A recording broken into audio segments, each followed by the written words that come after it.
Hi guys, this is Hot Off the Press. I'm Emma. And I'm Perry. And today we're going to be going through some stories we've covered this week. So Perry, do you want to kick us off and tell us about Yes, the page? it's been a big news week. Lots of stuff happening that has kept us busy. And one of the ones that came up really quickly in the last few days when I spoke to a gentleman called John Cassabaum is the story you might have seen on the front page of today's paper and on our Facebook page last night about this Fair Work Commission decision concerning a Thomas Foods employee. I was really interested in this story because obviously there were hundreds of people, up to about 1,000 people, who were stood down without pay after the disastrous Thomas Foods fire back in January. And this one gentleman has taken his case to the Fair Work Commission saying, I've been on stand down for 4 months without pay and that's too long, and the Fair Work Commission actually agreed, which is obviously has some very interesting implications for those hundreds of other workers who are in exactly the same situation.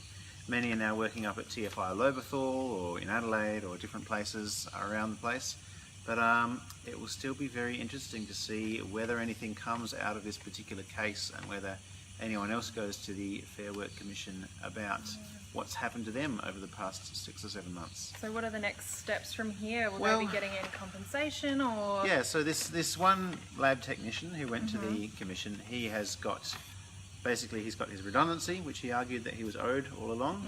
He's got back pay all the way back to March. He got his leave entitlements, he got a payment equivalent to all those things. Anyway, so you know, if you add that up over 1,000 people, you're talking about 6 or 7 or 8 figure sum of money. Yeah. So it will be very interesting to see whether anything more comes out of that. The other story on our front page today, which you may have noticed, was something completely different. Yes, after... Just amazing. Yeah, an amazing story. When we heard the news, we were all astounded. So you might have seen the flyers around town. A major Mitchell cockatoo went missing, and after 5 months of flapping around somewhere. The bird was returned to its owners, Frank and Angela Kemp, and I caught up with Angela and she was just delighted to have her back. So she was found 80 kilometres away, and yeah. Now, I don't know about you, but when you see these posters saying the bird is missing, you think the bird's gone. Yeah, forget the bird. You do kind of tend to think the worst. But yeah, apparently, hey, yep, the bird came back. So that was awesome. Great. Yeah. Very cool, very cool. I don't know if it's been my favourite story this week, but it certainly has occupied a chunk of my time, was this state budget business.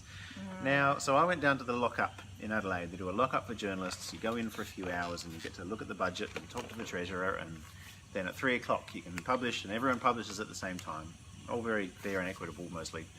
But you never know what you're going to get in these things until you're in there. You sort of get into the budget, and really in the first 5 or 10 minutes you're flicking through the papers and going, all right, what is there for my region? What is there for country SA?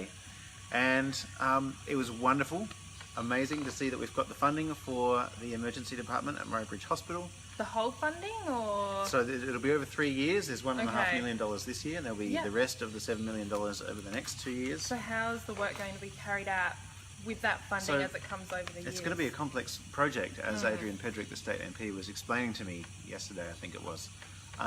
They're basically going to have to demolish the admin area in the middle of the hospital, move that somewhere around the place, and then this whole new ED will be built on top of that site. It'll be twice the size and bigger of the current emergency department, which would be very good. It's been wanting an upgrade for 20 years or more. These budgets, though, you never know what you're going to get. It's a bit of a potluck. This budget there was a lot of stuff that was promised at the election, there weren't a lot of surprises, I guess, but it was good to see our hopes confirmed, I guess is the way I'll put it. Yeah, it was alright. Yeah. The food was alright. Well, that's alright, as long as the food's okay.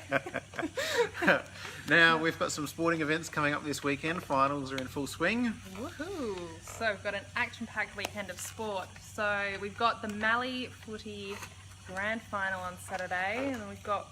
Yes, BDT undefeated this season, I understand. The Crows and Karoonda. Good luck to both of those teams and everyone in the lower grades too. Yes.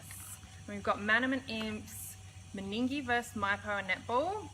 And then on Sunday we've got Jervois and Ramblers which is a footy elimination final. Yes. We've also got Ride Against Suicide at the Marianne Reserve in Manham. Yeah, so basically there'll be dozens, hundreds maybe, of motorbike riders who'll be meeting at Marianne Reserve for breakfast. They're then going to go up sort of through, they're going through Two Wells and they're going through Nuriutva, I think, and they're going to ride all the way to the Adelaide Showground and actually get to parade around the main parade ring at the showground. It's all part of a fundraiser for Silent Ripples, which helps people who are dealing with suicides in their friends or family or are having struggles themselves. Wonderful cause, so do support it if you're a motorbike rider and get involved. And of course, if you're having any trouble yourself right at the moment, give Lifeline a buzz on 13 11 14. They're always there. Yeah. What else? Make a wish. Yes. It says on this piece of paper in front of us. Got that coming up next week. One of the stories, this is an awesome story too. There's a young fellow named Jed.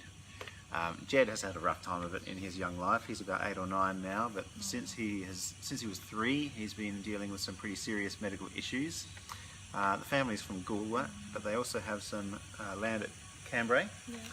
And the Make-A-Wish Foundation was able to help him build his dream motocross track at Cambrai, and even got a motocross star out to come and give it a test with him.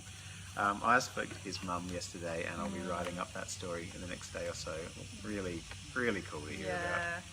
What about yourself? What are you working on? So I've got Pedal Pre, that's coming up very shortly. Yes, a few weeks away. So I've spoken to Unity, their Pedal Pre team. They're getting all prepped and excited, and probably go and chat and see some of the other schools, see what everyone's getting up to. And so it's going to be a big week of... People get into Pedal 3 right through the year, of course, but the Murray Bridge race has always been the biggest race. It has been. I remember it from when I was young... Did you get into Pedal Pre in school? I did it in year 6 and 7 Yeah. when I was in primary school, and that was always the big event of the year. So I do have nostalgic memories of that time. Come out to Murray Bridge and race yourself? Yep, Hey. sure did. Hey, Yeah. you did one better than me. I got involved at my high school in Adelaide for a little while, and I don't know, I must have had some other things on. Yeah. But I was just enamoured of the idea, the racing and the... Yeah, it's good fun. It's really cool. Good on you. Good on you, Pedal Pre racers. Good luck to you as you get ready for the big one. Thanks to everyone for watching. There's a dozen of you at the moment, but I'm sure some of the rest of you will have a look over your lunch breaks. If there's anything else you think that we should be writing about, I'm actually going to ask you to call Emma this week.